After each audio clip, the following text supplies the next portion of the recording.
What up, y'all? It's your boy KAIZEN, and I just want to say that you are out of this world. That is, of course, until I met Venus, our latest, actually, our only Legion dungeon of this cap as of right now. But anywho, welcome to the tour. We're not going to the planet, but we are going to go explore Venus and her gimmicks, see what makes her tick. First off, I want to explain a few things because it's very crucial to the whole Legion system thing. As you can see here, we have Venus's relics. Each of them will give a specific buff after unlocking them. There are certain ways you can grab these relics. Others are a little bit more obscure, but we'll go ahead and explore those as well. As you can also see, you have an action tab or an action skill. It's called the Silk of Praise, and this mechanic will allow you to latch on to different objects and bosses. So first up, we have our sub bosses, or rather Venus's goons. Self-scorning Sereina. She's all about creating clones of yourself, stopping time, and healing. It's not really stopping time, but she's able to capture moments with you. See what I did there? As soon as these locks, as soon as you hear the click of this lock, that's when these kinds of attacks will do damage. I guess we'll call it the purple circle of doom. I'm sure there's a proper term for it. Periodically, she will create clones of you, not unlike my Dark Knight, who helped me deal damage. But this one specifically, she will generate clones that are a reflection of your character. Think of that rain guy in Azrahan, but instead of a teardrop, it's an actual clone of yourself. Now, these clones will also take in damage as if you're in there. And the goal is to absorb these clones. You can run to them to absorb it, or you can use the new dungeon exclusive equipment option control key to fish your clone out and absorb them yourself.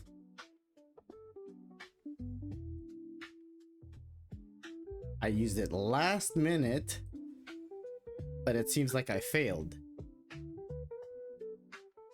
Failing to collect your clones will damage you and will heal Sereina. She will heal from your clones, and it'll be absorbed in her little purse. Oh, I guess that's what it is.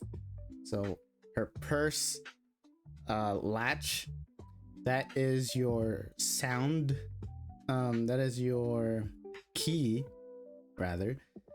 That will signify that the damage will be dealt. Anything before the sound or when the latch clicks, you're free. And of course, you want to dodge these red damage areas. I just want to run around.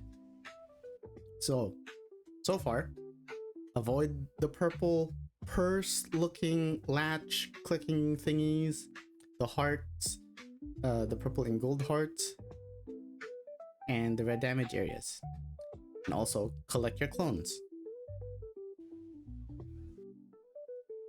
Around the 25% mark, she will say your beauty. and we will be trapped inside her purse. It's all empty, but rest assured, any area of this purse can be damaged. The lovely Xyle, when it drops to 0, will let you out of the purse. These purple and gold circles will periodically try to damage you, all while sucking your character towards the center. There's no other way of saying it. It pulls you in. There you go. It's pulling your character towards the center. All you gotta do is survive the purse and deplete its gauge. Here comes the first relic, one of 7 Venus's relics. There will be a hidden relic at one of the 4 corners of the purse. All you gotta do is just run towards it. As you can see, my character is, or rather I am looking for it, and I happen to find it in the last corner. Grabbing the relic will permanently equip it into your special inventory. And the nice thing about this relic inventory is that even if you die, at least without leaving this instance of the dungeon run, you can retry the dungeon as many times and you will still retain the relic that you have collected. Pretty cool. However, if you do miss a relic from a previous boss and you've already cleared it, there's no way for you to grab it again, unless of course you restart the dungeon run. Let's go ahead and get out of this purse because claustrophobia is a real thing. Dark Knights are masters of space and time, and look, they broke the space. Destroying the bag will also deplete a lot of her neutralized gauge. You'll be able to do some damage. And using the Silk of Praise will activate a special effect. Using a Silk of Praise against these bosses will activate your neurons. Yeah. But other than that, it doesn't do anything. It just changes the recovering animation. It'll be interesting when it comes to the other bosses. So a lot more of these Xyle hearts. And here comes the other boss, Ludis, intervening. We'll talk more about her special gimmicks later. But for now, red area equals bad. These patterns do have a first come first serve basis. So if they appear, they will disappear first. If they appear first, they will disappear first. When Sereina is at her last quarter of HP, Ludis will now intervene. Do your best to remember not to use any big damaging skills like your awakenings because it will be interrupted. Now, with Ludis, she will periodically summon these strings. You can see that they will change from a barely visible string to a more visible blue string.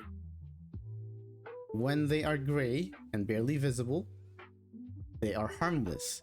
However, when they turn blue, you have about 2 to 3 seconds before they detonate, which means if you are on a blue string, get out or you will be cut. She's basically saying, hey, cut it out.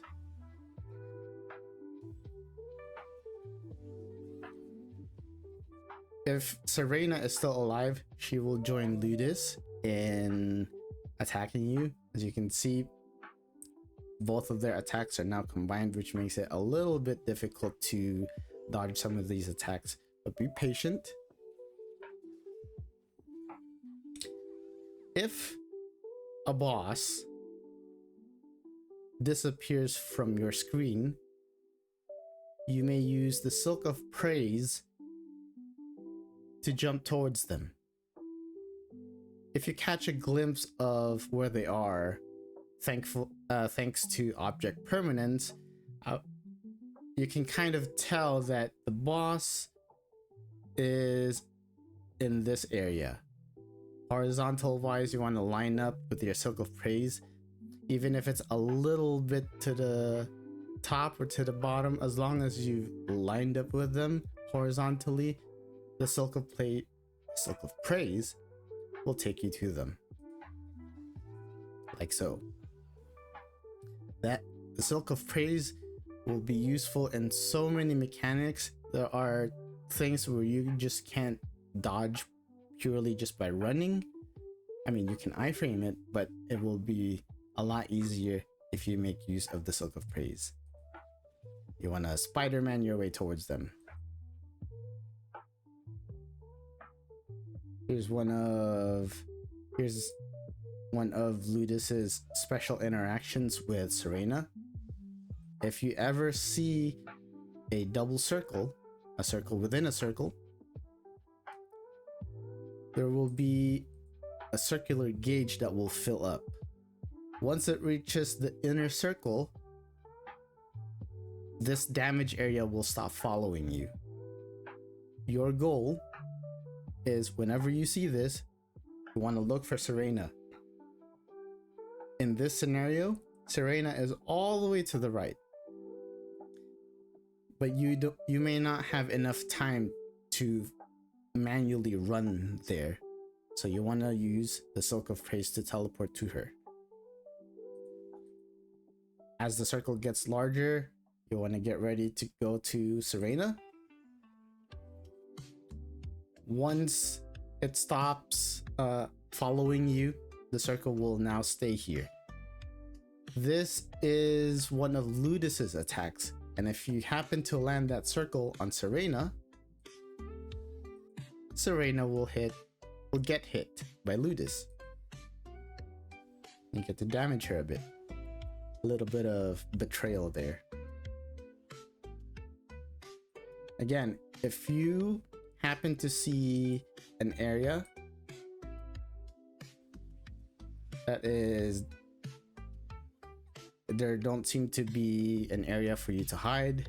I mean, there's this tiny one, but for this kind of attack, the vacant area is on the opposite side, which is on the left. You have a bit of time before you can run there, or again, you can iframe it.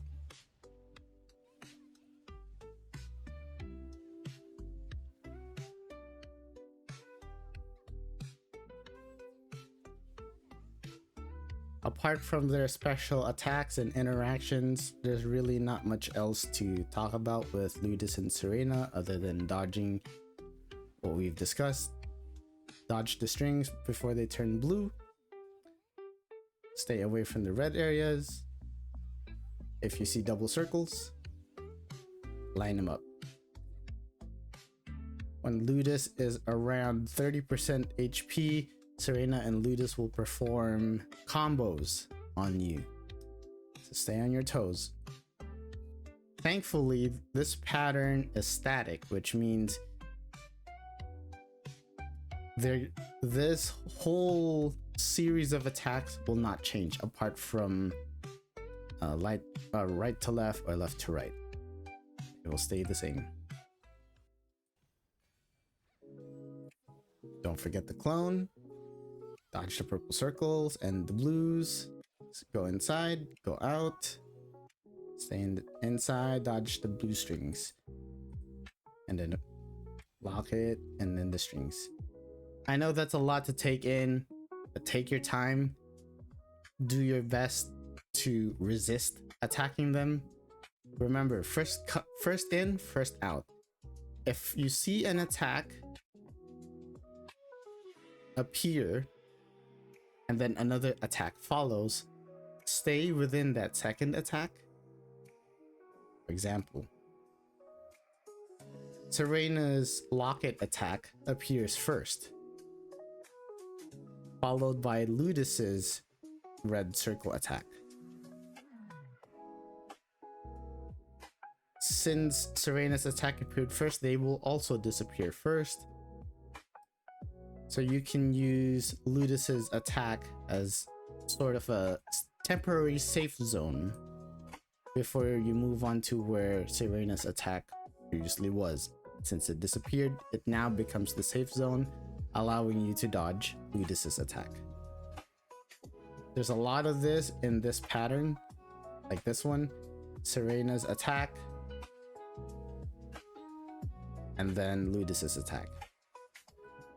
Now, remember what we discussed about the double circles?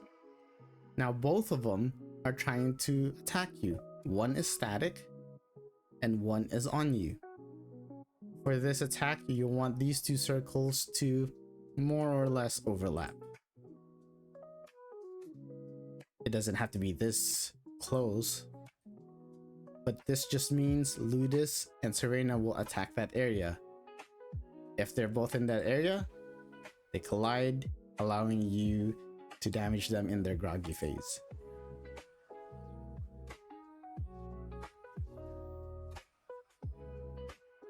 Area attacks are very good, which means you get to hit both of them at the same time. Defeating Ludis will unlock the second relic, and you'll immediately pick it up. So there's no special gimmick there. Phase 2 of stage 1, Venus steps in. So first it was Ludis and Serena, now it's Venus. Do keep in mind that the timer is still running. If it happens to be low and you don't have enough time, rest assured, re-entering the dungeon will take you to Venus already. And to my newer players, if you guys are running solo, you will never notice this full recovery bar. If you decide to play the second or third difficulty of Venus, this full recovery bar will appear, signifying that you only have about 3 minutes to defeat Venus. If you're fighting Venus on the first difficulty, this will not appear. This is just, you know, it's to gate stronger players, kind of like a challenge, if you will.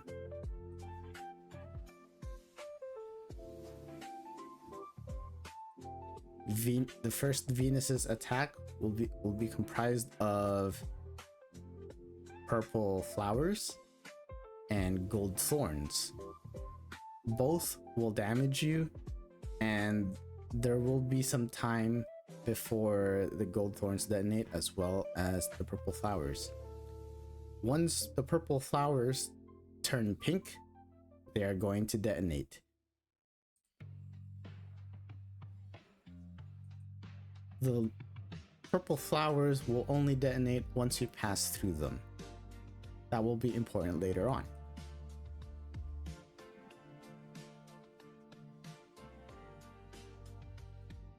This is one of the many gold thorn gimmicks. These purple flowers signify your safe zone, which forces you to run towards it, giving you some extra room to dodge the flowers. Sometimes Venus will stand in an area of flowers, and these flowers will detonate away from her. That will start from the flowers closest to her will start detonate, and it'll cascade away.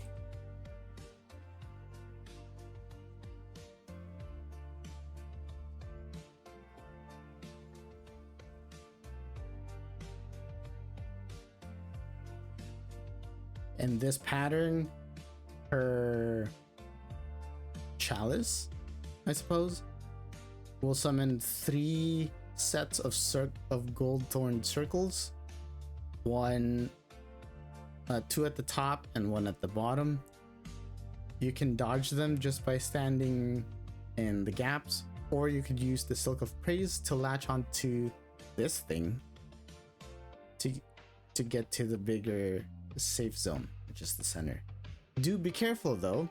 If Venus is right in front of the chalice, you will teleport to her and not the chalice. Exhibit A. And it hurts. So keep that in mind. Keep your spacing, keep your Silk Praise.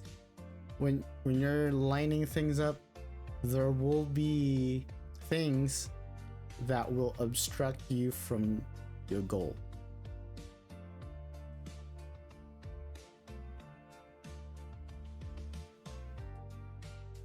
This big purple circle signifies you to get the hell away from her. Otherwise, you will be charmed.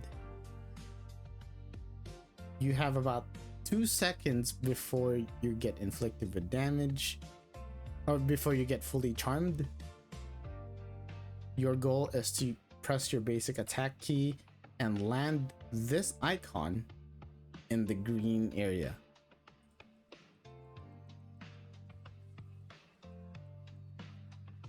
And you get to safely walk away from it. Here's another chalice pattern. The gold thorn circles will slowly move away from Venus. As it moves, each outer circle will disappear.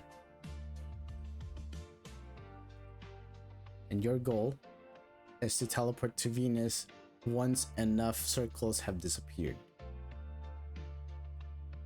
So for example, when you are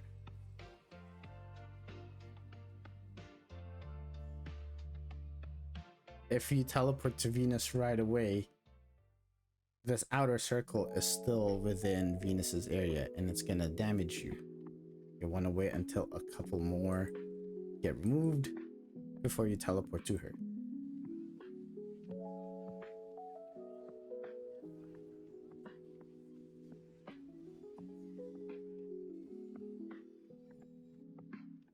Another gold circle gimmick, it'll follow you.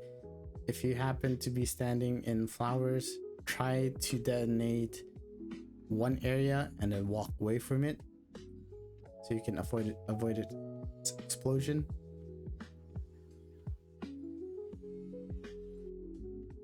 This gold thorn is now more of a webby lattice. You just dodge it.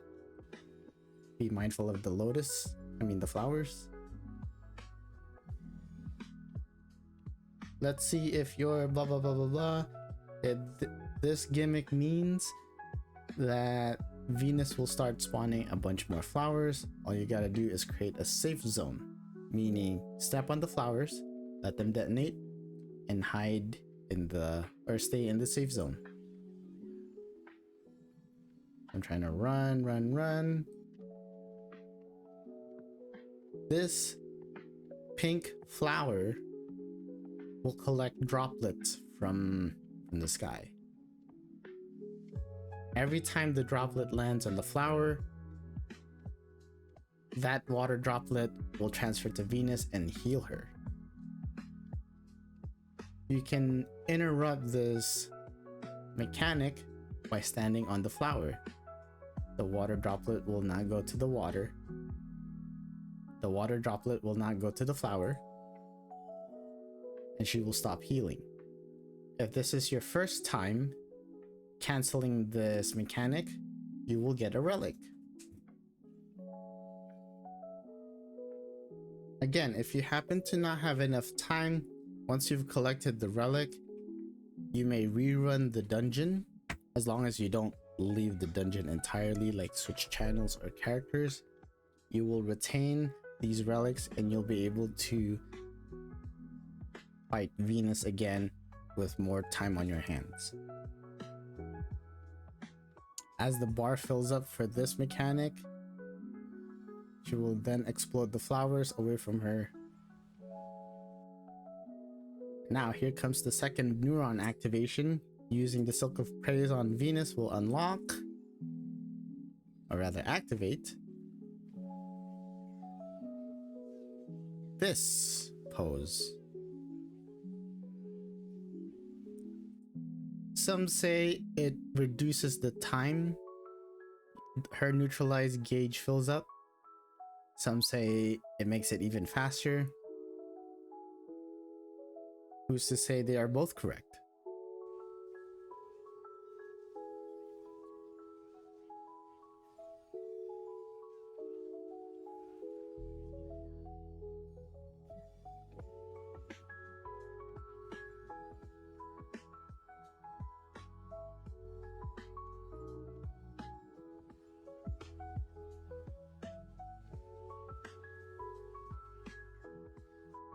Here's another example of that 3-circle chalice thing, but this time I get to teleport to it successfully without Venus interrupting my Silk of Praise.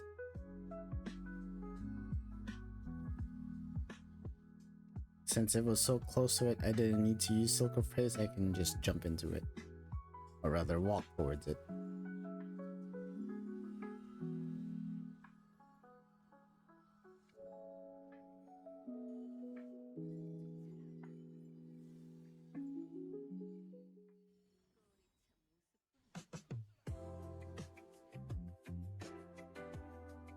Around this HP, she's going to mention, "I've enjoyed watching you struggle, Kinky."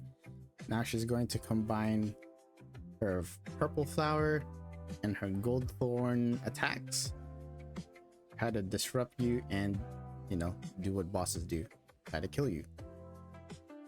Stay in the center. You got Silk of Praise, use it. When these circles appear, she will have an area where she will pull you in, try to get you to get hit by it, and just use Silk of Praise without running. She will then move to the opposite side and fan the gold thorns upward. Again, you may use the Silk of Praise to the center and just chill in the middle. And then she will explode the flowers away from her.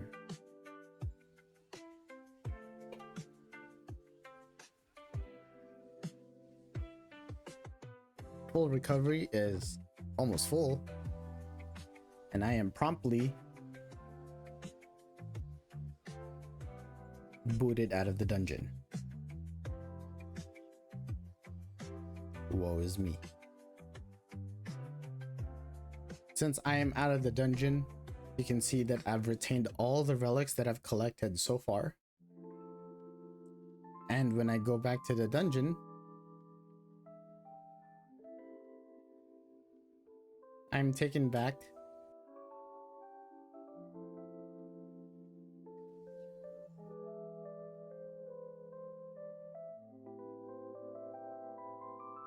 but let's skip ahead towards the end.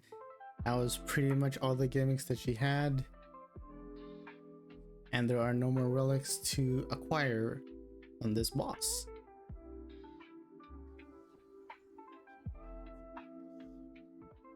Yeah, strut your stuff, mama.